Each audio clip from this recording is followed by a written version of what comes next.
tout entrepreneur qui commence à recruter et à avoir des équipes a besoin d'offrir à ses équipes une vision de là où il veut les emmener. Si tu leur offres pas une vision de là où il veut les emmener, les vrais talents ne te rejoignent pas. Salut à tous, je suis Vincent Aboyance et vous êtes sur Harmony Inside, le podcast du collectif Be Harmoniste, sur lequel j'interviewe des dirigeants qui ont réussi à allier succès business et culture entreprise exceptionnelle. Bonne écoute à tous.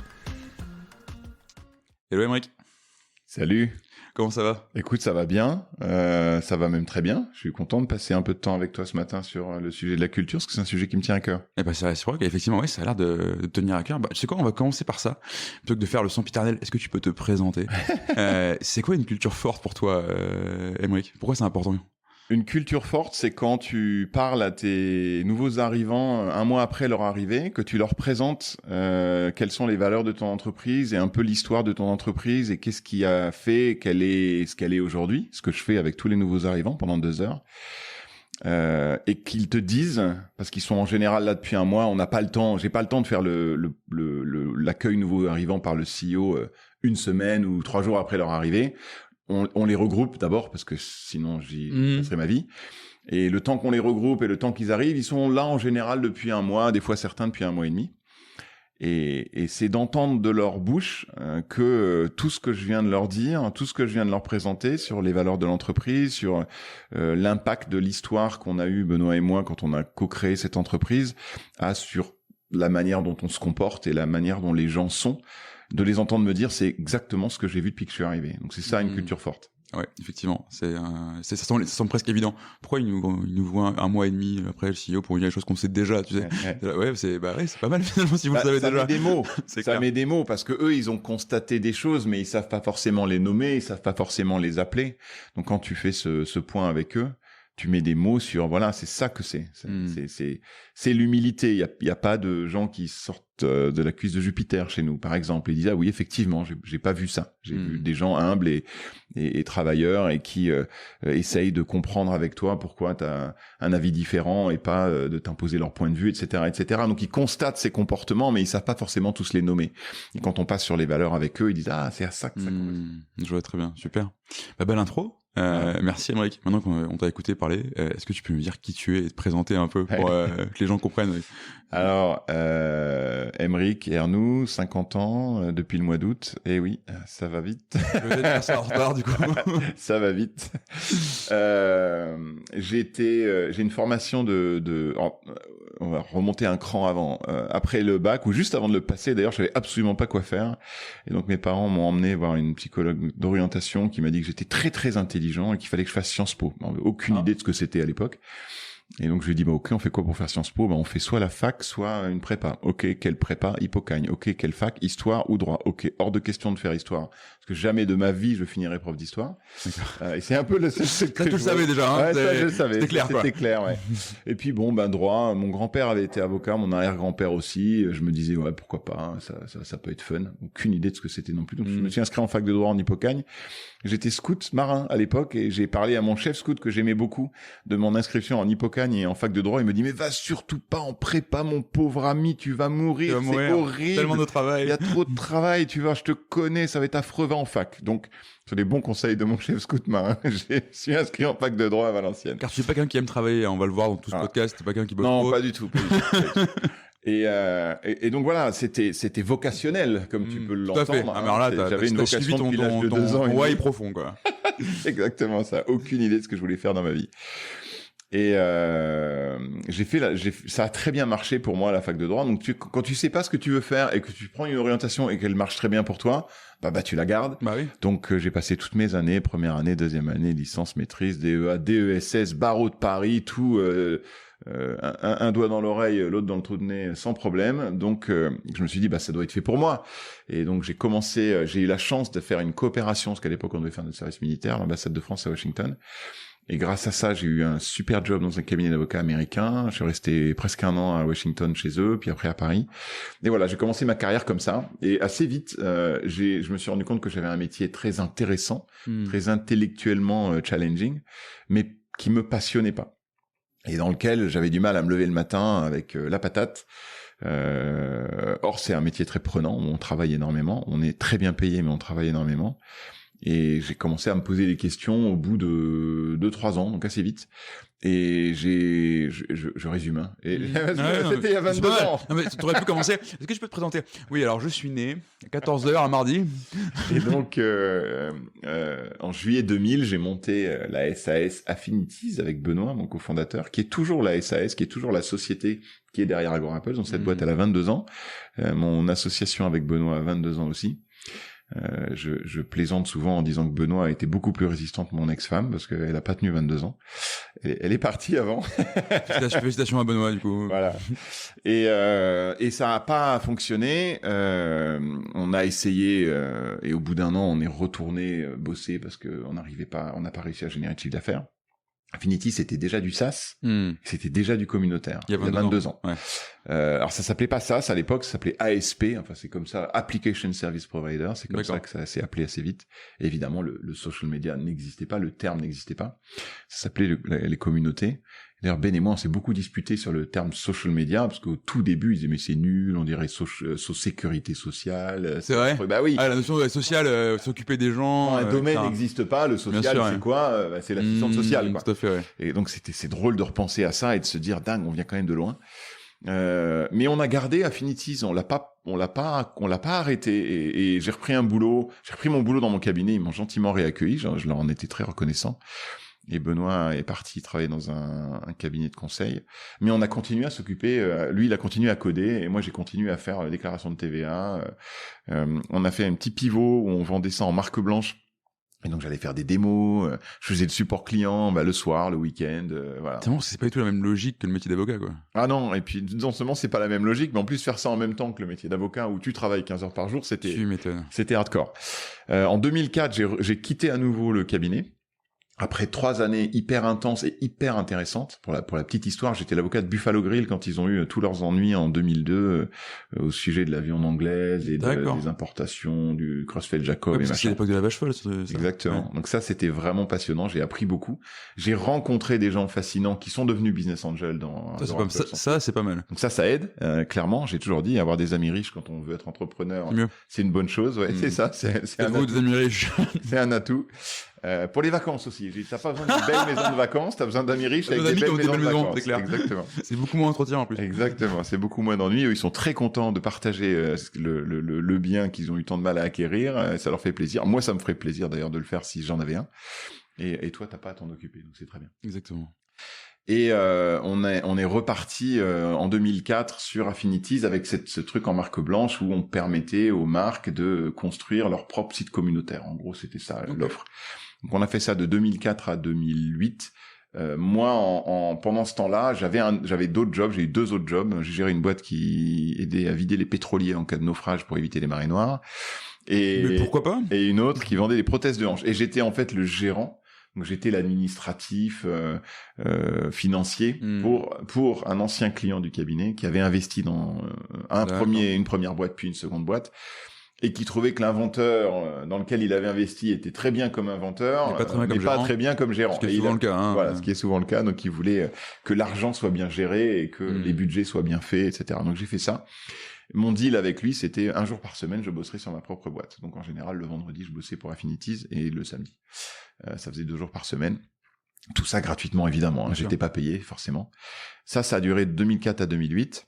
Et en 2008, je suis revenu à plein temps travailler pour Affinities parce que Facebook commençait à percer sérieusement.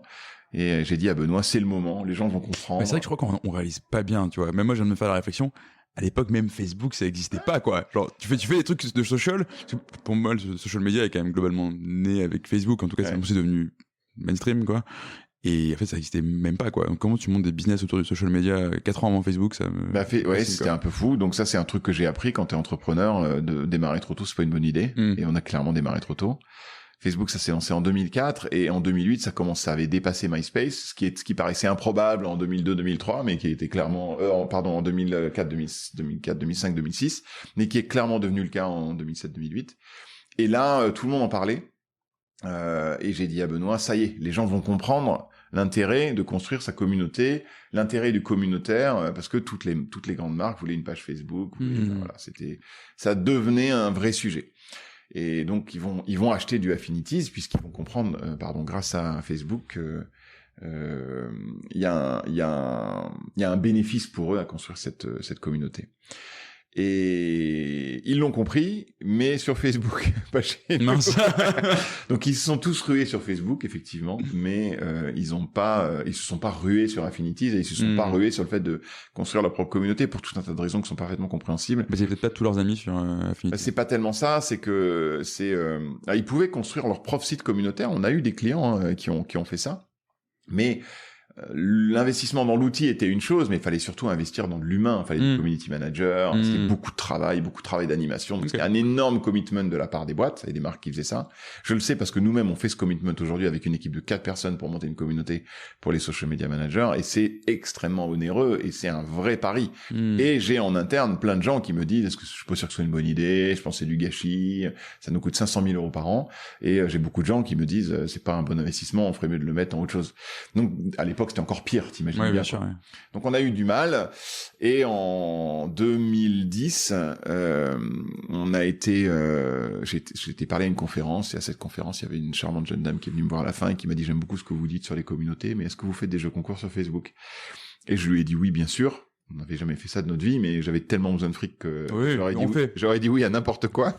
Je suis rentré au bureau, j'ai dit à Benoît, Florian et Chabi à l'époque, nos 3, mon associé et nos 2 développeurs, les gars, faut apprendre l'API de Facebook parce que on a le moyen de se faire 20 000 balles. Voilà.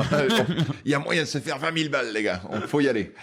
Et donc, ils ont fait ça, et en à peine 15 jours, 3 semaines, ils avaient sorti un jeu concours avec Sébastien Loeb, parce que la fameuse dame était la directrice de la com de la FIA.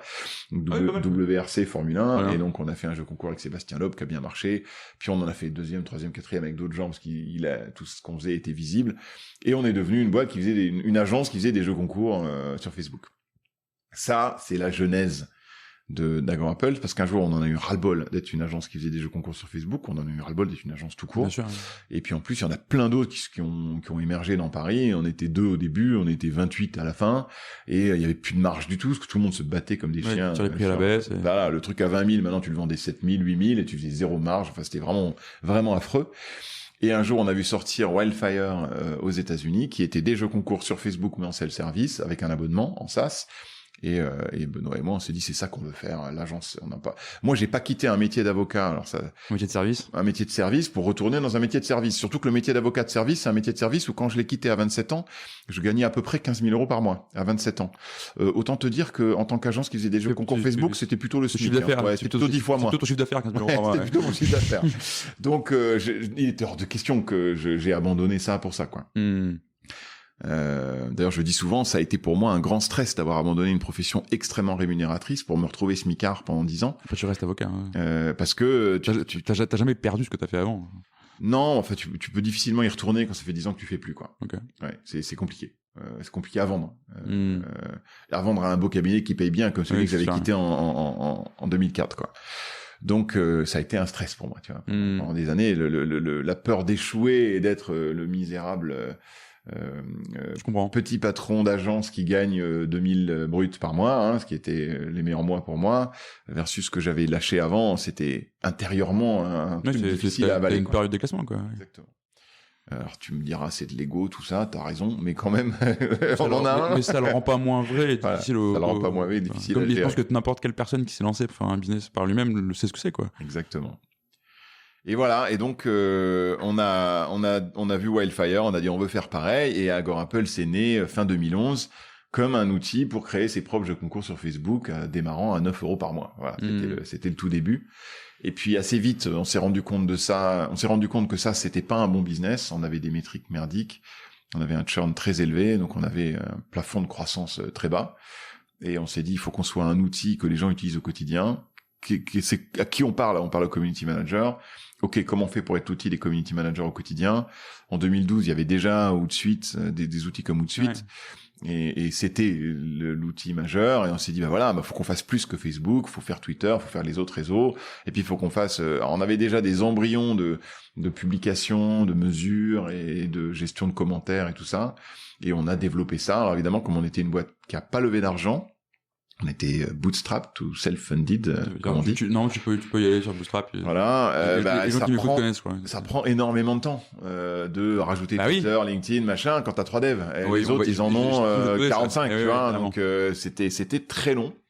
Et en même temps qu'on faisait cette transition dans le produit, il fallait qu'on fasse cette transition dans le marketing, le SEO. Parce que Agorapulse, c'est en 2012-2013, le SEO, c'était jeu concours Facebook, photo contest Facebook, quiz Facebook. Oui. Donc les gens ne venaient chez nous que pour ça. Et donc, il a fallu moi que je prépare Agorapulse Social Media Management Tool, Social Media Management Software, Social Media Management Platform, alors qu'on n'y était pas encore, mais il fallait déjà que je l'anticipe parce que le jour où le produit serait prêt, si j'avais pas moi fait ce travail de marketing avant, ça aurait fait flop dans l'eau, quoi. Hyper dur. Enfin, tu t'es mis tous les trucs les plus durs à gérer en même temps. C'est-à-dire que tu veux pas lever de fonds alors que tu fais une boîte SaaS. C'est pas que je veux pas, c'est que je peux pas. Oh, Personne veut me donner d'argent. Ok, alors tu peux pas. Du coup, tu te dis je bootstrap, c'est une bonne idée. Ah tu peux faire comme ça. Donc t'as tes 3 devs au lieu de 45. Donc tu dois faire évoluer ton produit en permanence. Mais le pire, c'est que tu dois le faire évoluer sans avoir les moyens d'aller. Enfin, t'as pas la vélocité que t'as à 3, que t'as à 45. Même si tu trouves toujours des moyens de faire plus vite et plus intelligent que quand t'as pas de moyens. Mais dans un environnement qui évolue encore plus vite que ce que toi tu peux prévoir. Enfin, le social media entre 2008 et 2015, ça a changé 20 fois de forme à peu près. Il y a des nouveaux métiers qui sont apparus, des nouvelles manières de vendre, des nouveaux outils. Ça change tous les jours à cette époque-là. Ouais, alors il y a quand même 2 avantages à être bootstrappé. Le premier avantage, c'est que tu gâches pas d'argent. Ah non, oui. T'en as pas, donc t'en gâches pas. Ça, et t'imagines pas ce qu'on gâche comme argent quand on en a. Je le sais parce que j'en ai aujourd'hui. Aujourd'hui, on a démarré 2022 avec 9 millions d'euros à la banque, donc on avait les moyens, donc on s'est dit, allez, on va faire de la croissance, on va faire ci, on va faire ça. Et c'est par enveloppe de 40 000 que tu t'essayes des choses, tu vois. T'as une logique de VC dans ta propre boîte. Bah, tu arroses et tu vois ce qui pousse, quoi. Allez, on va essayer le sales outbound. Ah, mes équipes savent pas le faire. Bon, allez, on prend un consultant. C'est combien un consultant sales outbound? C'est $100,000. Allez, on y va. 6 mois après. Bon, le sales outbound, ça marche pas. Tu vois? Ouais, bien sûr. Ouais. C'est ça quand t'as de l'argent, évidemment. Et c'est ce que tu dois faire d'ailleurs. Mais tu fais des paris. Tu dois essayer des choses, faire des paris et qu'il y en ait un qui marche. Sauf que tu fais des paris très très chers, donc tu jettes énormément d'argent par la fenêtre. Quand t'es bootstrap, tu peux pas faire ça. Donc d'abord, tu réfléchis très très très très fort à ce qui a le plus de chances de fonctionner maintenant. Et puis t'es petit aussi en général. Donc typiquement, on va essayer de faire le sales outbound avec une équipe de 10 sales. Moi j'étais le sales, le support, le marketing, la compta, la finance, les déclats de TVA. Enfin, tu vois. Tu faisais le truc où tu changes de nom selon. Non, je changeais pas de nom. Il y a des boîtes qui font ça. C'était moi qui faisais tout ça. Donc forcément, les 2, 3, 4 heures par jour que j'avais pour faire du marketing, elles étaient très très focalisées sur les fondamentaux, quoi. Et à l'époque, on faisait, 30 000, 20 000 de MRR. Donc, tu es évidemment focalisé sur les fondamentaux. Donc, le premier avantage, c'est ça. Et le deuxième avantage, c'est que tu te dis, je peux pas y arriver si je fais comme les autres. Si je fais comme le gros qui a levé 200 millions, bon, à l'époque, ils avaient pas encore levé 200 millions tout de suite, mais ils ont fini par lever 265. Ils avaient peut-être levé 50 ou 40, je sais pas, en 2012. Si je fais comme eux, je suis mort. Donc, comment je fais pas comme eux? Comment je peux résoudre un problème que mon marché a et que eux ont mal résolu? Et être plus malin, plus agile, plus rapide que eux sur la résolution de ce truc-là. Et c'est ce qu'on a fait. Et on a été le premier outil à sortir une social media inbox. Okay. Donc une inbox de tes contenus entrants social media, les commentaires, les reviews, les messages privés, les retweets, enfin les tweets adressés à toi. Je suis manager, je gère les réseaux enfin je gère Twitter, Facebook, voilà. LinkedIn aujourd'hui ou Instagram qui n'existait pas à l'époque. J'ai tout au même endroit, quoi. Exact, t'as tout au même endroit, mais surtout à l'époque TweetDeck et Hootsuite qui étaient les références, c'était des colonnes en fonction du format de truc qui entrait. T'as un commentaire sur cette page Facebook, c'était une colonne. Tu voulais voir les commentaires sur cette autre page Facebook, c'était une autre colonne. Tu voulais voir tes DM sur Twitter, c'était une autre colonne. Tu voulais voir tes DM sur cet autre compte Twitter, c'était une autre colonne. Et donc, quand tu avais beaucoup de profils sociaux et une présence assez établie sur les réseaux et beaucoup d'activités, tu avais des dizaines et des dizaines de colonnes à monitorer. C'était un enfer. Et nous, on a inventé l'inbox où tu as une inbox, voilà, par profil, et tu as tout dedans. Et c'est organisé d'une manière hyper simple. Tu passes comme dans ta boîte mail, quoi. Tu passes d'un dossier mail à un autre dossier mail et tu regardes quels sont les nouveaux trucs entrants, tu les gères. Tu vois s'ils ont été reviewed ou pas reviewed. Ils avaient même pas ça à l'époque. C'est-à-dire que en équipe, tu savais même pas qui avait vu quoi. C'est une catastrophe absolue. C'était l'antithèse de l'usabilité, si tu veux. Oui, t'avais une techno qui permettait de tout s'agréger. Et c'était ça l'innovation, mais c'était pas. Mais elle était pas du tout efficiente. Avec une UX dégueulasse. Aucune efficience. Et donc en début 2014, on est les premiers à lancer une social media inbox. Et ça nous a permis de réussir. Okay. Et je dis toujours depuis cette époque-là, quand tu montes une boîte et surtout quand t'es bootstrap, obsède-toi à créer quelque chose d'unique. Essaye pas d'être le meilleur, tu pourras pas être le meilleur, c'est pas possible. Si t'es bootstrappé, tu pourras pas être le meilleur. Il y aura toujours quelqu'un qui a levé beaucoup d'argent et qui a beaucoup de monde qui sera meilleur que toi sur tout, partout. Donc comment toi tu es unique? Qu'est-ce qui te rend unique aux yeux des gens que tu veux servir, quoi. Donc voilà un peu l'histoire. Et pour conclure, l'autre truc que je dis aussi quand je fais l'accueil des nouveaux, je leur dis fin 2011, quand on lance Agorapulse, on fait 150 000 € de chiffre d'affaires par an sur Affinities. Donc c'est Affinities c'est le MRR d'Affinities qui a financé le démarrage d'Agorapulse. Aujourd'hui, 150 000 €, on fait ça en 3 jours. Oui, tu parlais de 20-30 000 € de MRR. Ouais, donc ça donne le chemin parcouru. Là, tu vises 50 millions dans 3 ans, c'est ça? 2 ans maintenant? C'est notre objectif. Ouais. Exactement. Okay, donc voilà l'histoire. C'est un peu long, mais l'histoire a duré 22 ans, donc elle est une belle histoire. Ouais. Bah, tu m'étonnes, mais c'est surtout que ça doit être extrêmement douloureux. Et toi, ce qui est intéressant là-dedans, tu vois, si on fast forward où on est aujourd'hui, ton rôle, il a complètement changé, non? Bah, c'est sûr, ça a plus rien à voir. Ouais. Alors, c'est quoi t'as pas forcément les étapes écrites dans ta tête, tu vois, mais comment ça change et comment toi, en tant que CEO, tu changes de job, en fait, au début, c'est très long et douloureux pour reprendre le long and painful qu'il y a dans certains TED Talks où on voit la courbe de croissance que tu viens de nous raconter d'Agorapulse.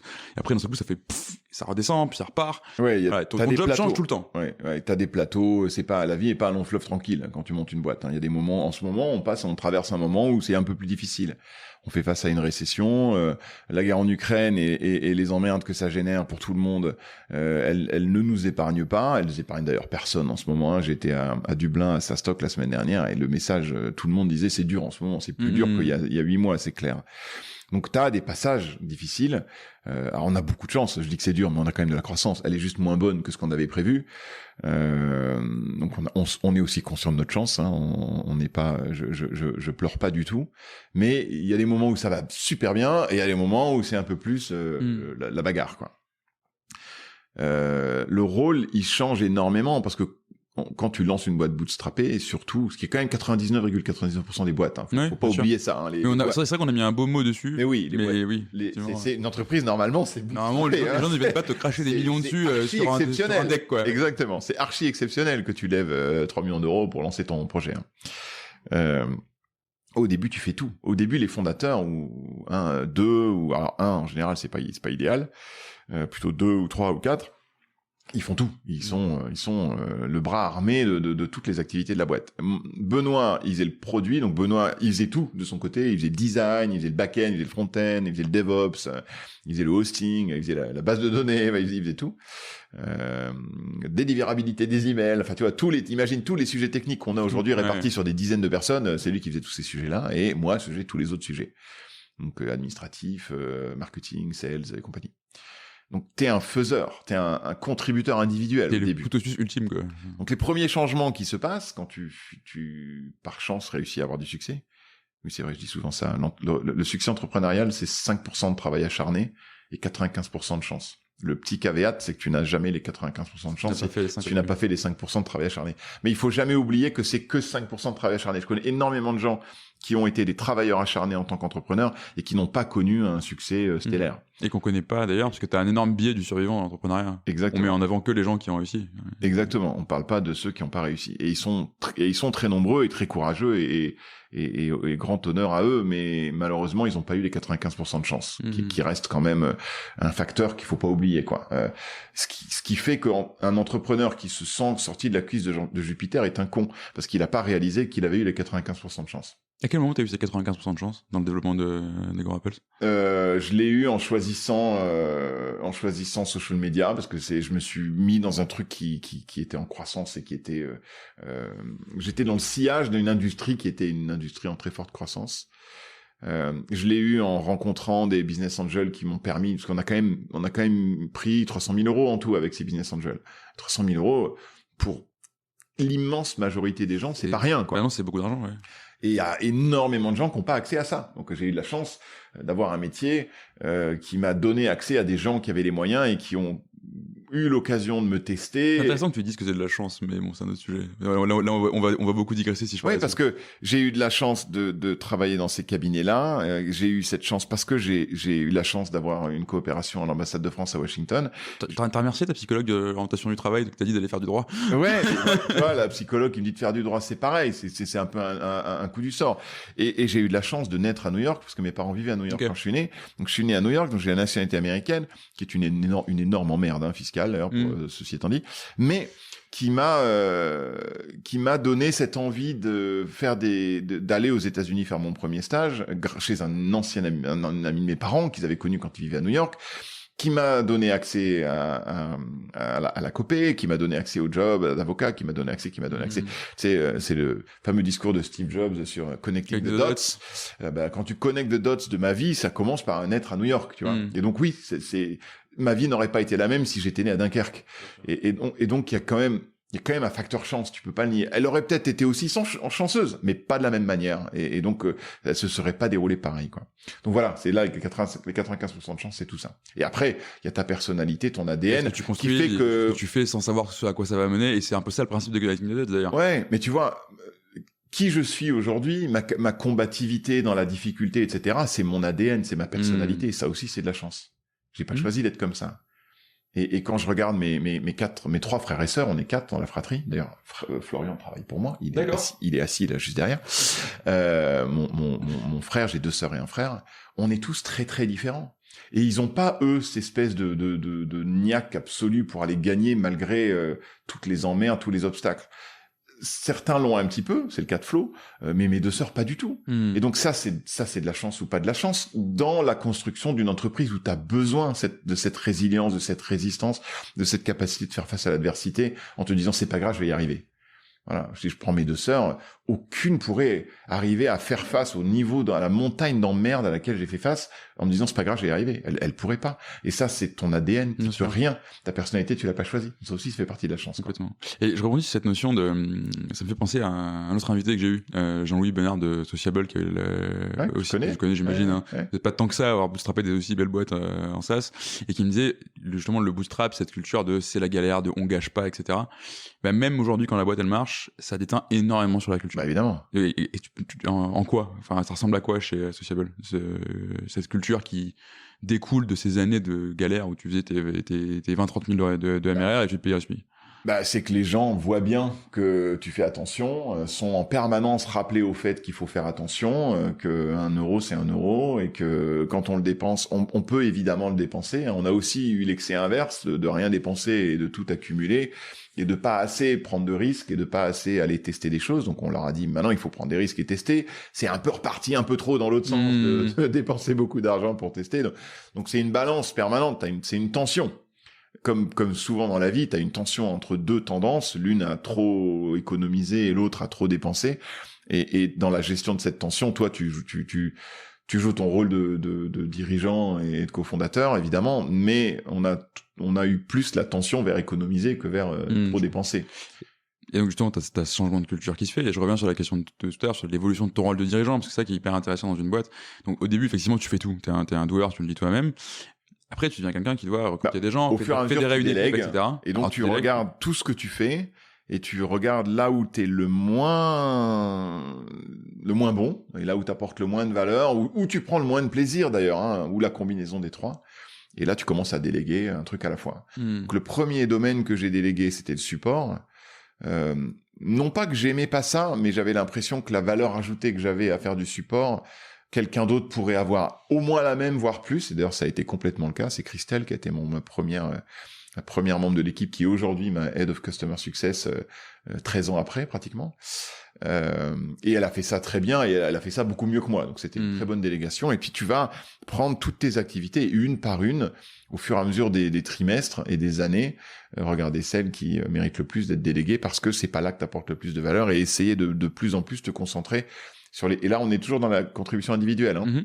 Tant que tu es dans la contribution individuelle, j'ai assez vite délégué aussi les parties administratives, déclarations d'impôts, TVA, etc., également, pour arriver finalement à ne plus faire que là où j'étais la plus forte valeur ajoutée, qui a longtemps été pour moi le marketing, jusqu'à ce que je le délègue enfin en 2016. Et après, c'est là que la transformation est la plus compliquée. C'est-à-dire que tu te retrouves dans une situation où tu ne fais plus du tout de contribution individuelle et tu dois apprendre à contribuer à travers ton équipe, quoi. Et comment on fait ça? Comment on fait ça? D'abord, on prend conscience qu'on ne sait pas le faire. Ok. Déjà, ça commence par là. On prend conscience qu'on est mauvais, qu'on ne sait pas le faire. Et on met en place des habitudes et des activités qui vont nous permettre d'apprendre. Lire des livres, d'abord. Se faire coacher. Rejoindre des groupes d'entrepreneurs, il y en a plein. Alors moi, je fais partie de plusieurs groupes d'entrepreneurs. Il y a le Galion, il y a le club Bootstrap pour ceux qui sont bootstrappés. Il y a pas beaucoup de gens qui sont à la fois au Galion et au club Bootstrap. T'es dans les deux? Ouais, je suis dans les deux. Ouais. C'est possible, ça? Bah oui, parce qu'on a fait une levée de secondaire en 2019. D'accord. Je sais pas, je connais pas tant que ça. On a levé 16 millions et demi en 2019, mais c'était du secondaire, mais c'était une levée de fonds, donc on était éligible. On a des investisseurs. J'ai CPO à Innov et Entrepreneur Invest à mon conseil d'administration 2 fois par mois. Donc j'ai les stigmas de la levée de fonds et du bootstrap, les deux en même temps, quoi. Mais pour moi, c'est ce que je dis d'ailleurs aux deux, lever des fonds, c'est pas mal ou moche. Hein. Il y a des gens qui font des boîtes magnifiques en ayant levé des fonds. Vous faites un club à deux avec Alexandre Bellitti, quoi, de gens qui ont fait la levée de fonds et qui bootstrap maintenant. Ouais. Moi, je trouve que il y a pas de religion dans le domaine. Ah, bien sûr. Complètement stupide. Mais oui, mais complètement. Et pour le coup, il faut être ni religieux dans un sens ni dans un autre, quoi. Je pense en fait, c'est de quoi ta boîte a besoin aussi, quoi. Je pense que monter une boîte, se dire que je vais monter ma boîte et je vais faire en sorte qu'elle soit bootstrappée, c'est une chance qu'on se donne, parce que comme 99,99% des gens ne lèvent pas de fonds, ne pourront pas lever de fonds, pour tout un tas de raisons, se mettre la levée de fonds comme une condition sine qua non pour monter une boîte, c'est quand même très con, parce que ça veut dire que t'as 99,99% de chance de pas monter ta boîte. Et ça, c'est trop triste, si t'as ça dans le sang et t'as envie de le faire. Donc je pense que se dire je vais monter ma boîte bootstrap, c'est de se donner la chance de la monter. Versus dire je vais la monter en levant des fonds. Mais après, une fois ça passé, si tu as besoin de fonds et que les fonds peuvent vraiment apporter quelque chose, il faut lever des fonds. Ouais. Bien sûr. Et d'ailleurs, j'ai toujours dit, si un jour ça a du sens pour nous, on le fera. Je ferai ce qui a du sens pour la boîte. Je ferai, maintenant qu'on est arrivé à gagner de l'argent et à avoir de nombreuses années à l'équilibre, etc., etc. Donc maintenant que j'ai le choix, quand j'avais pas le choix, j'aurais bien aimé lever des fonds parce que j'aimais pas me payer au SMIC ou pas me payer du tout d'ailleurs et travailler 15 heures par jour. Hein. Pendant 3 ans, ça m'a pas plu beaucoup. Donc j'aurais préféré me payer un peu plus. ma femme a été très compréhensive. N'était donc pas complètement masochiste. Voilà, pas totalement masochiste. Je prends le truc le plus dur où je travaille le plus et je me paye le moins. Allez, on y va. Exactement. Donc j'aurais bien aimé, malheureusement personne n'a cru dans le projet à l'époque. Mais si j'avais pu, je l'aurais fait. Et aujourd'hui, on n'a pas trouvé de raison de le faire. Mais si un jour il y a une bonne raison de le faire, je le ferai. Évidemment. Ok. Et alors, on a commencé ce podcast en parlant de tes valeurs et que tes nouveaux arrivants les connaissaient, enfin les comprenaient, en tout cas les vivaient 1 mois et demi après quand ils étaient arrivés. Là, t'as fait 2 itérations sur tes valeurs, mais déjà, à quel moment tu t'es dit ça serait bien de les écrire, ça serait bien de commencer à réfléchir à cette question de la culture. Très vite. Parce qu'on a beaucoup parlé du passé et de ces moments où c'est la galère, etc. Et je sais pas si c'était première considération à ce moment-là de te dire quelles sont tes valeurs ou pas, peut-être. Évidemment. Il y en a pour qui c'est le cas, hein. Des fois, c'est la raison d'être, le purpose, etc., etc. Okay. Non, ma raison d'être, c'était de survivre, hein, moi, pendant 4 ans. C'est pas mal, ouais, c'est très bas dans la pyramide de Maslow, mais du coup, ouais, ça marche. Là, tu commences par le bas de la pyramide, hein, les besoins physiologiques. Et justement, tu remontes. Et alors, à quel moment ça se passe et pourquoi? Nous, c'est en 2016 qu'on a fait la première définition des valeurs. La deuxième, c'était en 2019. Et la troisième sera probablement en 2023. En 2016, donc on y est depuis 4 ans environ. Et on est 30 ou 25. Probablement 25, dans ces eaux-là. Et comment ça vient à l'époque? Je pense que ça vient parce que Benoît et moi, il y a un point commun qu'on a, ça c'est sûr, c'est qu'on lit énormément et qu'on s'intéresse énormément à notre écosystème des startups et de la tech et tout ça. Tu comptes les temps où tu lis dans les 15 heures par jour où tu bosses ou pas? Non. D'accord. Les bouquins en général, c'est en audible à la gym ou dans le RER comme ce matin, ou dans les trajets quels qu'ils soient, le commuting. Et en vacances. Les bouquins papier, c'est les vacances. Purement pour ma curiosité perso, mais c'est week-end, ouais. Ou le soir dans mon lit. Mais c'est pas, non, c'est pas le boulot, c'est le boulot. D'ailleurs, je devrais pouvoir compter la lecture parce que ça fait partie de mais j'ai tellement de trucs à faire que j'y arrive pas, quoi. Du coup, 2016, 25. Ouais, et je pense qu'on avait lu, c'était un vrai, dans la culture Silicon Valley, etc. C'est un sujet depuis très très très longtemps. Et donc, on s'était dit, on doit le faire. Et à l'époque, on s'était fait accompagner. C'est mon coach qui était venu nous voir, Mathieu Langeard, et qui était venu le faire avec nous. Et on avait défini 3 valeurs qui étaient les bonnes valeurs à l'époque. Et elles ont duré 3 ans. Okay. Et 3 ans plus tard, on a voulu refaire cet exercice et on l'a fait à un off-site, à une retreat, où là on était une 50aine à l'époque. Et là on l'a fait avec eux. On s'est pas fait accompagner, on l'a fait ensemble. On leur a demandé de définir tous quelles étaient leurs valeurs professionnelles en remplissant un Google Form avec 10 champs dedans. Et on a recueilli des centaines de keywords. Oui. Ces keywords ont été assemblés par Saurav, mon assistant virtuel qui est en Inde, et par thématique. Et on leur a représenté ces thématiques-là le lendemain matin. Ils nous ont dit de 1 à 10 comment ils se sentaient alignés avec chaque groupe de mots-clés. Et quelles suggestions ils avaient pour nous. Et le surlendemain, on a nommé ces groupes de mots-clés. Donc, il y en a un qui s'appelait Honesty and Candor. Il y en a un qui s'appelait Passion and Ambition. C'est les 6 valeurs que tu as aujourd'hui. Ouais, c'est les 6 valeurs qu'on a aujourd'hui. Kind, Helpful and Caring. Et on leur a demandé pour chacune de 1 à 10 comment vous vous sentez aligné avec la manière dont on a nommé ces valeurs et quelles sont vos suggestions et vos propositions. Et de ça, de proche en proche, on est arrivé à définir, à expliciter, par exemple, Passion and Ambition, on a eu, sur les 1 à 10, on a eu pas mal de 6, de 7 et un 4. Et donc, on s'est dit, c'est un problème, ça veut dire que les gens se sentent pas alignés avec ça, et pourquoi? Donc, on leur a demandé pourquoi, on a eu une conversation là-dessus. Et on a compris et entendu que eux, ils entendaient ambition matérielle, financière, rouler en voiture de sport, etc. C'est vrai que mettre juste des mots, c'est pas toujours suffisant. Ouais, c'était ça, être ambitieux. C'est même jamais suffisant d'ailleurs. Mais... Donc ça nous a permis de redéfinir avec eux en disant non, l'ambition, c'est vouloir se dépasser dans n'importe quoi. Tu peux être ambitieux dans la confection de maquettes, tu vois, je m'en fous. C'est pas important. Tu peux être ambitieux dans l'usage des mots, dans la rédaction de tes blogs, si ton travail c'est d'être content manager, quoi. Et donc c'est pas de réussir, c'est pas Elon Musk l'ambition, quoi. L'ambition c'est j'ai envie de me dépasser. De faire plus, de faire mieux, etc. Exactement. À mon niveau, avec mon propre benchmark à moi, on se fout de se comparer aux autres et ça a permis de faire redescendre un peu la pression que ça pouvait représenter, quoi. Et pourquoi c'était important de le faire? Parce que le process est hyper intéressant, ouais. Mais en général, il se passe quelque chose, que tu passes du temps, tu vois, concrètement à faire ça. Tu t'investis parfois de l'argent, tu te fais accompagner ou pas, mais même tu fais un off-site, ça coûte de l'argent. Pourquoi il y avait besoin de mettre ces mots, justement? Parce qu'on peut très bien... Enfin, j'ai fait une interview l'autre jour, ils ont attendu d'être 900 pour le faire. Ouais, je pense que tout corps social a besoin de se reconnaître dans ses règles et dans ses règles de fonctionnement. Il a besoin d'être fier de ses règles de fonctionnement et de ce qu'il caractérise. Et a besoin de se dire, ce qui nous caractérise, nous, en tant que corps social, entreprise, ce sont ces choses-là. Et que... c'est inspirant pour les gens de voir que le leadership vit ses règles et quand il ne les vit pas, s'excuse, demande pardon, reconnaît qu'il a commis une erreur, s'engage à changer son comportement. Je pense que tout ça, c'est extrêmement inspirant.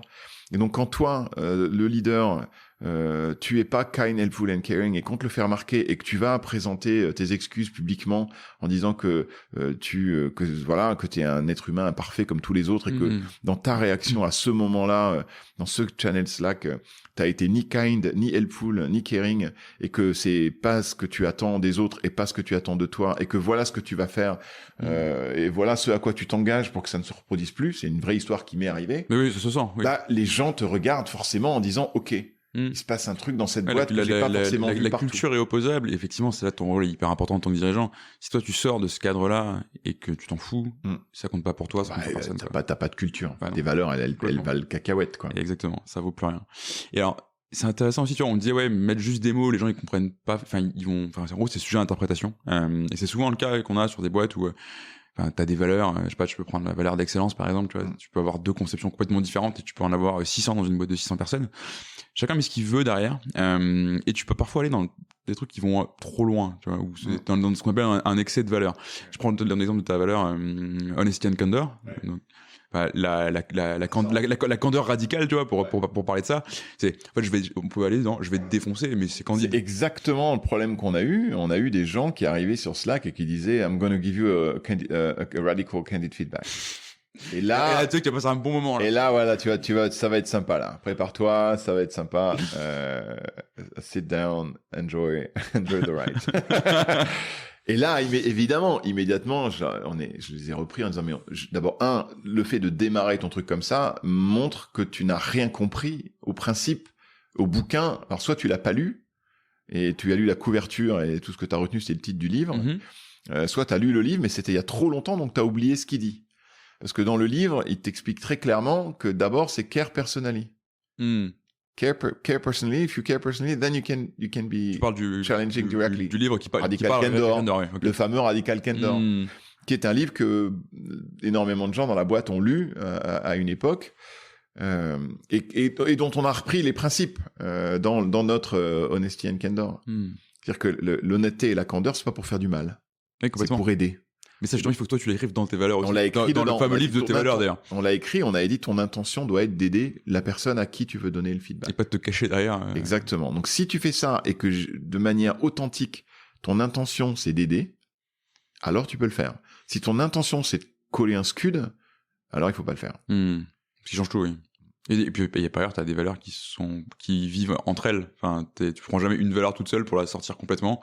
Et avoir des comportements qui vont complètement contredire les autres en disant ah oui mais là il y avait écrit qu'on pouvait être dans la candeur radicale, donc du coup je peux être méchant, enfin genre truc, il y a pas de souci quoi. Et comment tu le gères du coup parce que ces situations là elles vont arriver, et bien sûr qu'elles arrivent, et même on le remarque nous, tu vois, quand on fait ce travail là, les gens ils sont là, on va mettre des valeurs, je sais pas, on peut parler d'ambition, c'est un très bon exemple.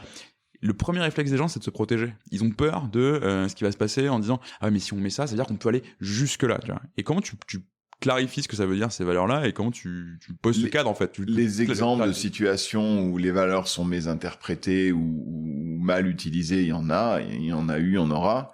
Ce que tu fais, c'est que tu les reprends et tu nommes pas les gens. Surtout si c'était quelque chose qui s'est passé en privé ou dans un channel privé ou dans une salle de réunion, tu ne nommes pas les gens. Ah bah honnêteté radicale, hein, c'est lui. Voilà.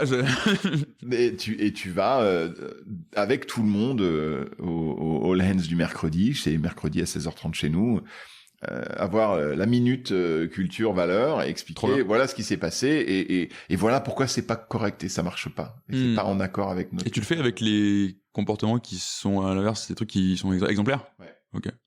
Ouais, et t'essayes au maximum de le faire avec toi. Ouais. Dès que tu peux le faire avec toi, tu le fais. Dire j'ai fait ça, j'ai dit ça, c'est pas cool, c'est pas bien. Et merci de me l'avoir fait remarquer. Alors déjà ça montre aux gens que t'es ok d'entendre des retours sur des comportements ou des paroles que t'as tenues et qui sont pas alignées avec les valeurs. Et donc donc les gens se disent ah ça va, je peux le faire. Et si lui il est capable de le prendre, alors peut-être moi aussi il faut que je sois capable de le prendre, tu vois. Oui, c'est intéressant parce que t'as ce côté lead by example, mais pas je suis parfait tout le temps, soyez parfait tout le temps, tu vois. Bah non, mais personne n'est parfait tout le temps. Ouais, mais tu as plein de gens qui ont envie de le faire croire. Enfin, c'est dur, hein. Dommage pour eux. Oui, voilà. C'est forcément faux, quoi. Et ils ne vont tromper personne. Et surtout pas ceux qui ont fait un peu de travail sur eux-mêmes et qui savent bien que ils sont perfectibles. Et c'est le travail d'une vie, ça s'arrête jamais. Et ça, t'as souvent une résistance des équipes justement sur les valeurs là-dessus. Ils vont te dire ouais, mais du coup ça veut dire qu'on doit être comme ça. Bah tu dois faire ton mieux pour être comme ça, oui, mais on te demande pas de changer qui tu es du jour au lendemain. Et normalement tes valeurs représentent ce que tu. C'est un objectif tu vis déjà, tu vois. Ouais. Alors ça c'est intéressant pour toi. Des valeurs, c'est aspirationnel, c'est un peu vers lequel tu veux tendre. Ah bah c'est être ça tout le temps à 100% nickel. Oui, c'est aspirationnel parce que c'est pas possible. Non, ça d'accord, mais genre, est-ce que tu vas mettre quelque chose qui est pas du tout dans la culture de ta boîte aujourd'hui? Ah non. Parce que t'as aussi ce côté, on met des valeurs parce que c'est comme ça qu'on veut être demain. Ouais. Genre demain, on veut être, je sais pas, libéré, mais par contre, aujourd'hui, on a 2000 process et je supporte pas que t'envoies un mail sans que je le relise avant. Ça, c'est très risqué, à mon avis. C'est pas risqué, c'est un désastre pour moi. Mais tu as plus de chances d'avoir mis la charrue avant les bœufs et de pas y arriver, que ce soit l'aspiration qui te permet d'entraîner le changement dans ta boîte. Bah, tu vas créer je pense que tu dois d'abord entraîner le changement et ensuite le nommer, quoi. Complètement d'accord avec toi. Et justement, on parlait de ces itérations. Là, tu vas en refaire une du coup début 2023. Il faut revisiter ces valeurs. Ouais. Pourquoi? Parce que tu changes. Ton organisation, elle change, et que il y a des moments où tu te rends compte que tu le disais tout à l'heure, il y en a qui prises à l'extrême vont avoir des effets néfastes. Il y en a qui vont s'entrechoquer ou se contredire. Et il y a un moment où ayant pris conscience de ça, il faut que tu le règles, tu vois, il faut que tu le travailles, quoi. Et nous, clairement, là, on est arrivé au stade où Ces valeurs de 2016, quand je les regarde, d'abord je me dis, il y a des trucs qui sont en filigrane dedans, mais que j'aimerais mieux avoir exprimé en noir sur blanc écrit. Parce que c'est une de nos valeurs et c'est un truc qu'on veut, qu'on est nous et qu'on veut chez les gens qui nous rejoignent et qui est pas écrit noir sur blanc, donc ça me pose un problème. Et il y en a d'autres qui s'entrechoquent et qui s'entrechoquent d'une manière où ça crée de la confusion, quoi. Ouais, complètement d'accord avec toi. Là, on a parlé de tes valeurs et en fait, t'as fait un autre truc qui est assez génial, j'ai trouvé. T'as écrit la vision de ta boîte à l'époque, il y a 3 ans, pour 2024 maintenant. Et le doc est assez génial pour le coup. Merci de l'avoir partagé d'ailleurs. On t'a tes objectifs business, la taille d'équipe que tu veux être 400, 160 aujourd'hui. T'as poussé le truc hyper loin sur on sera dans tel bureau, nos fonctions sales, customer, marketing, etc. Ils font ça. Et justement, on a beaucoup parlé de toute l'histoire de ta boîte et ce côté j'ai toujours besoin de me projeter.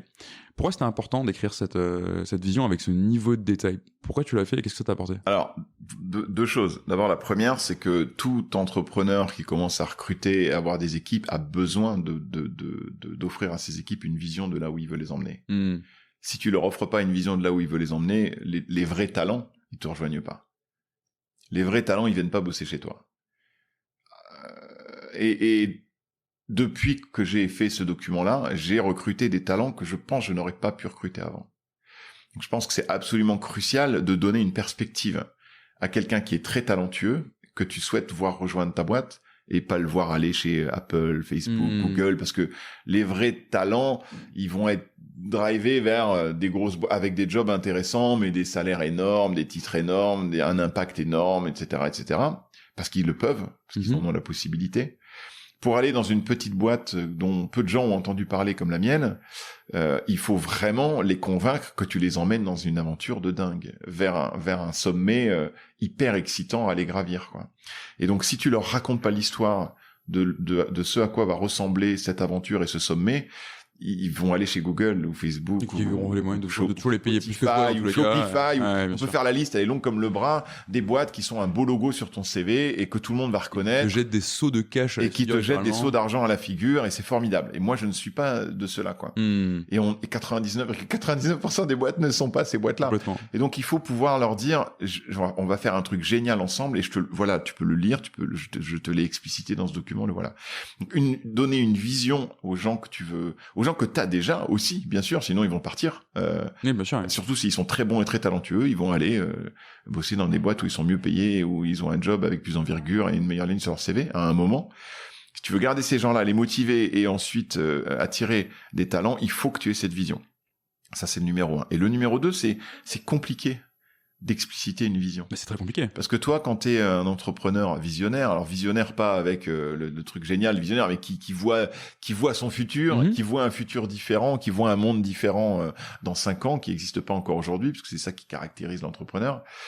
Il l'a dans sa tête, mais il a du mal à l'écrire et à l'expliciter. Il y a tout un tas de cadres qui ont été donnés, mission, vision, il y a tout un tas de framework business qui t'aident à définir ça, mais ils m'ont jamais parlé. Okay. Et j'ai jamais réussi à écrire cette vision avec la capacité d'emmener les gens, de les retenir et de les attirer qui me convenait. Donc je l'ai jamais fait. Et en 2021 ou en 2020, non, printemps 2020, ouais, c'était ça, c'était juste après le premier confinement. Je faisais partie d'un programme de coaching, tu me posais tout à l'heure la question de comment on fait pour passer d'un fondateur-contributeur individuel à un CEO qui réussit à travers son équipe et à travers les autres, et qui ne fait plus rien, tu produis plus, quoi. De contribution individuelle. Un des trucs que j'ai fait, c'est que je me suis inscrit à un programme de coaching qui s'appelle SAS Academy, qui m'a fait aller aux US 3 fois par an avec une équipe qui est menée par un gars qui s'appelle Dan Martel. Et Dan nous a présenté plusieurs personnes, dont une qui avait écrit un bouquin qui s'appelait Vivid Vision, qui s'appelle Cameron Herold, qui était le CEO de 1-800 Got Junk, qui est l'équivalent des encombrants en Amérique du Nord. Mais c'était privé, ça n'existe pas. Le service des encombrants n'existe pas. Des encombrants, tu sais, oui. En France, que tu n'imagines pas, mais aux États-Unis, c'est tout à fait normal. De la même manière que la sécurité sociale et la retraite pour tous n'existent pas, les encombrants n'existent pas aux États-Unis. Donc il y a une boîte privée qui s'est lancée pour faire ça, pour désencombrer les vieux canapés, et les vieux meubles, etc. Et donc, le CEO de 1-800 Got Junk a écrit ce bouquin qui s'appelle Vivid Vision. Et il y a une petite boîte de consulting qui s'est créée pour accompagner les entrepreneurs à faire ça. Et il nous a présenté cette boîte et il nous a présenté Cameron Herold qui a raconté tout ça. On a lu le bouquin Vivid Vision. Et quand j'ai lu le bouquin, j'ai enfin compris ce que je pouvais faire de ça. Et le principe de Vivid Vision, il est assez simple, c'est que tu te projettes 3 ans dans le futur, au 31 décembre 2025 pour nous donc. Et tu dis au 31 décembre 2025, voilà à quoi ressemble AgroApples, ou mon entreprise, voilà combien on est, voilà comment sont organisés les départements, voilà comment sont nos locaux, si on a changé de locaux à l'époque, voilà qui on sert, quel type de client, pourquoi, voilà comment ils se sentent quand ils ont utilisé notre produit, voilà l'impact qu'on veut avoir sur notre industrie, voilà la différence qu'on veut créer dans le monde, etc., les pays dans lesquels on veut être les meilleurs, et tu décris ce que tu as envie d'avoir accompli dans 3 ans. Et l'impact que ça a eu pour moi, c'est que ça, je savais le faire. J'arrivais à décrire ce que j'avais envie d'avoir accompli avec l'entreprise en 3 ans. Mais la vision, mission, machin et tout, comme elle était expliquée par ailleurs, elle me parlait pas. Donc ça a été le déclencheur qui m'a permis de faire le truc. Et ce qui est super intéressant derrière, c'est que tu as forcément un rétro-engineering à faire ok, donc je veux qu'on soit, enfin, tu te dis pas, ouais, bah, je voudrais qu'on ait fait x15 sur le chiffre d'affaires, enfin, tu dis ce que tu veux, mais il faut pouvoir le faire derrière. Il faut que ce soit réaliste. On se projette, mais il faut revenir après. Ouais. Et c'est ça qui est hyper intéressant dans ce process, justement, de définir ta vision. C'est en quoi ça te fait avancer sur qu'est-ce qu'on va faire en place, en fait. Bah, t'as le dé demain, puis dans un mois, puis dans 6 mois, dans un an, etc., quoi. Okay. Et donc ça, ouais, c'est un truc qui t'a aidé toi en tant qu'entrepreneur, que t'as communiqué avec tes équipes. Tu l'as fait avec tes équipes ou tu l'as fait tout seul, ça? Alors, c'était une erreur d'ailleurs, je l'ai fait tout seul, et après je l'ai présenté, fini à mon équipe, et j'ai eu un peu de pushback à cause de ça, parce que je les avais pas assez impliqués. Donc si c'était le jour où je le referai, je le referai en 2025, de manière plus collaborative, quoi. Ok, ouais, je vois très bien. On commence à arriver vers la fin. On a beaucoup parlé de livres. Tu lis beaucoup, c'est une de tes caractéristiques. Et je sais que tu m'as dit en préparant cet épisode que tu fais des ateliers avec ta leadership team autour des bouquins que tu lis. Ouais. Alors, déjà, est-ce que tu as des recos de lecture, des trucs qui t'ont marqué? J'en ai plein. Après, ça m'aiderait que tu me dises, est-ce que tu as des recos de lecture sur un sujet donné? Parce que sinon, j'ai lu plus de 400 livres, donc c'est compliqué de faire les 2 derniers bouquins qui t'ont marqué. Alors, les 2 derniers bouquins qui m'ont marqué, ça c'est facile, c'est un bouquin qui s'appelle Traction. Et Traction, c'est le bouquin qui pose les fondamentaux d'un framework de gestion de business qui s'appelle EOS, Entrepreneurial Operating System, et qui te donne plein de clés pour justement définir ta vision. J'aime pas la sienne, je préfère la Vivid Vision que celle qui est dans Traction, donc c'est aussi tout n'est pas à prendre, ou des fois c'est à prendre avec des pincettes.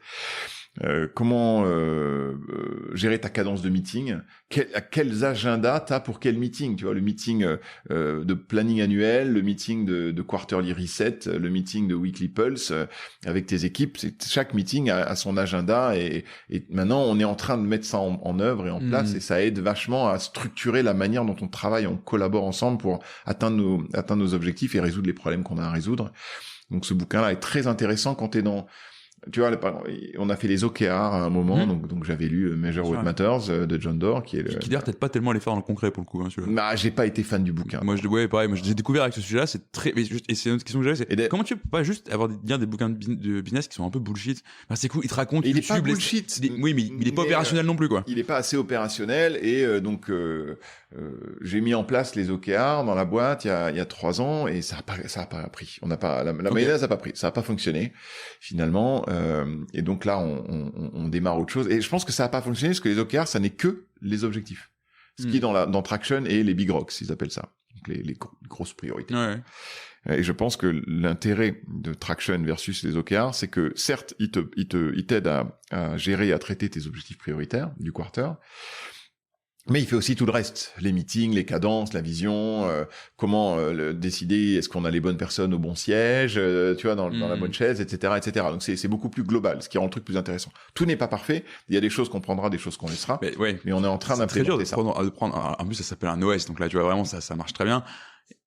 Est-ce que tu te poses la question quand tu prends un modèle comme ça, un operating system comme ça, de le caler sur ta culture? Et forcément de l'adapter ou de le changer, parce que il faut que tous ces trucs-là soient en lien et viennent incarner aussi ce que tu racontes sur ta culture. Je le prends tel qu'il est, et on va l'appliquer tel qu'il est, mais on va y ajouter des appendices, comme la vision. Donc ils font ce qui s'appelle un VTO, Vision Traction Organizer. Okay. Et dans le VTO, t'as la vision, t'as les priorités, t'as la stratégie marketing, enfin t'as deux, trois trucs comme ça qu'on a définis, parce que c'est le cadre, et je veux qu'on suive le cadre et qu'on le fasse. Mais par contre, je garde la Vivid Vision et je vais continuer à la partager avec les équipes, avec les nouveaux entrants, avec les prospects, avec les candidats qu'on a, etc., etc. Parce que je pense que c'est un bien meilleur outil que celui que me propose Traction pour expliciter la vision et donner l'image de la boîte dans 3 ans et exciter un peu les gens qui ont envie de nous rejoindre ou qui ont envie de rester chez nous. Donc je vais y adjoindre les choses que j'estime. Alors, après voilà, j'ai 20 ans d'entrepreneuriat et 10 ans de monter la boîte de 0 à 170 personnes. Donc j'ai une expérience qui me permet de voir là où il y a des trous, et puis je parle à mes pairs. Hier soir, j'étais avec un copain canadien avec qui on parle de l'implémentation de Traction dans sa boîte et dans la mienne. Donc je fais ça avec les autres, encore une fois.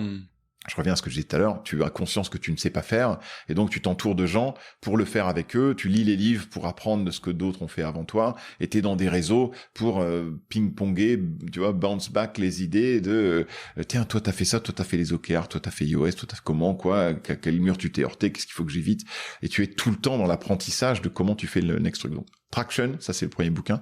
Et le deuxième bouquin, il s'appelle The 15 Commitments of Conscious Leadership. Ok. Et alors ça, c'est un bouquin vraiment... Alors c'est beaucoup plus high level, parce que Traction, c'est très concret. Mets ça en place dans ta boîte pour la gérer. Les 15 engagements du Conscious Leadership, c'est très sur comment tu es au bon endroit dans ta relation avec les autres. Et vraiment, c'est un bon livre à lire avec une équipe exécutive pour en parler. Qu'est-ce que vous avez retenu? Et en gros, le bouquin te dit toujours, t'es dans la vie, en tant que leader, t'es below the line or above the line. Voilà, tout le temps. Below the line, c'est pas top. Above the line, c'est bien, mais c'est dur. Par exemple, below the line, c'est commitment to be right and being defensive. Tu es sur la défensive. Tu es sur la défensive et tu veux avoir raison. Et ça, c'est le défaut de l'humain. C'est by default, par défaut, tu es below the line. Par défaut, tu es sur la défensive. Et par défaut, tu cherches à avoir raison. Regarde autour de toi. Toutes les dernières conversations que tu as pu avoir, un peu pas sympa, les dîners de famille à la con, où il y a l'oncle Front National qui t'explique pourquoi il a voté Marine Le Pen. C'est mieux de Noël, là. Tu vois, et là, t'es below the line. Là, t'as envie d'avoir raison, mais c'est nul. La extrême droite, c'est de la merde. Ouais, t'es dans la confrontation, quoi. Exactement. Et puis surtout, t'es sur la défensive et tu veux avoir raison. Et ton oncle est un con. Et above the line, le commitment, c'est d'apprendre. Tiens, ça m'intéresse que tu votes pour Marine Le Pen. Qu'est-ce qui fait que t'as envie de voter pour Marine Le Pen? Pourquoi son programme t'attire plus que celui de Mélenchon ou de Macron? Ah, tu dis que Macron est un con. Qu'est-ce qui te fait penser que Macron est un con? Il y a des choses. T'as la moitié des gens qui écoutent qui votent là. Mais comment ça mais évidemment que Marine Le Pen, c'est peut-être qu'il a raison du coup dans ce qu'il dit. Et donc, être above the line, c'est l'engagement à apprendre avec l'autre. Et pas à essayer d'avoir raison. Ouais, c'est un super, comme, du coup, t'en as d'autres des piliers comme ça, mais plein. Et tu discutes ça avec ta... Il y en a plein sur les émotions, sur la gestion des émotions, la manière dont tu les exprimes, la manière dont tu fais du feedback. Enfin, bref, il y a 15 commitments. Le commitment d'avoir raison versus apprendre, c'en est un sur les 15. Là, j'ai pas lu celui-là, je vais le lire. Mais il y en a 15 comme ça. Franchement, tu le lis et tu fais ouais, d'accord, moi je suis below the line souvent quand même. Mais tout le monde. Mais je pense il faut le savoir. Mais c'est marrant, on digresse encore, mais t'as un côté mindfulness, tu vois. Enfin, les principes de méditation, et trucs comme ça, etc. Bien sûr. Ouais. Oui, en fait, c'est comme ça. Ok, qu'est-ce que je fais du coup pour l'être un peu moins? Et je pense. Je reviens à ça. Et ok, ça part. Je reviens à ça encore. Tu vois. Enfin... Dès le moment où t'as pris conscience que tu étais ce gars below the line qui essaie d'avoir raison, qui est sur la défensive par défaut, que c'est ton réflexe d'humain. Dès le moment où t'as, en anglais on est self-awareness, t'es déjà une 10 fois meilleure personne que la moyenne des gens qui peuplent cette planète. Je sais que je ne sais pas, c'est ce que tu disais finalement depuis le début, savoir que tu ne sais pas. C'est un principe qui est vieux comme la philosophie et qui effectivement te met déjà assez en avance.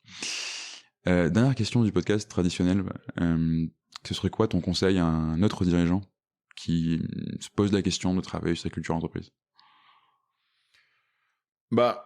Alors, s'il est bootstrap comme on l'était, qu'il a pas beaucoup de moyens et que donc il se met le coût du truc comme raison de procrastiner, c'est de le faire lui-même. Pour le faire lui-même, il peut faire ce qu'on a fait en 2019, c'est gratos, Google Form, petite session avec toute l'équipe, donnez-nous vos 10 valeurs professionnelles, regroupage de tous les mots-clés qui ont été rentrés par tout le monde en thématique, parce que tu vas trouver des patterns et des thématiques. Surtout si t'es une petite boîte, il y a une culture non dite qui est là, qui existe dans tous les cas, bien sûr. Qu'il faut juste nommer et réduis-les alors nous on en avait fait 6, je pense que c'est trop, essaye de faire 4. Si, c'est beaucoup effectivement en général. Réduis-les en 4 valeurs qui regroupent les plus importantes que t'as vues là.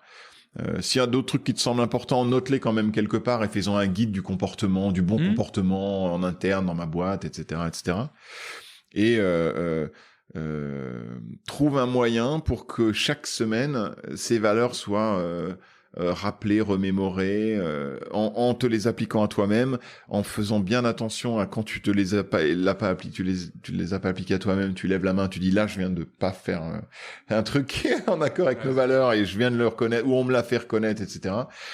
Et dis-toi, essaye de te dire que c'est un sujet aussi important que d'être à l'équilibre et de gagner des clients pour le long terme, la croissance à long terme de ta boîte. Et donc, fais-en un truc récurrent dans lequel qui va te permettre d'en parler régulièrement, de montrer des exemples, de proposer des lectures aux gens autour du sujet, etc. Fais-en un sujet, voilà, au même titre que les autres. Super. Au même titre que la nouvelle feature du produit. Exactement. Parce que c'est un sujet, effectivement. Parce que c'est un sujet, ouais. Merci beaucoup, Aymeric. Je t'en prie. C'était un plaisir. Je t'en prie. Et puis à bientôt. Merci d'être venu.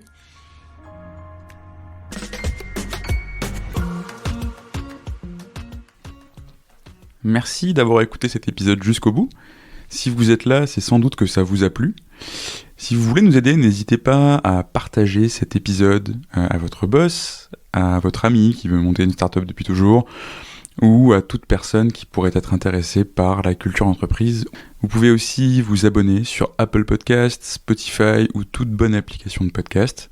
Et vous pouvez également nous laisser un avis 5 étoiles de préférence sur Apple Podcasts. À très bientôt pour un nouvel épisode et merci à tous.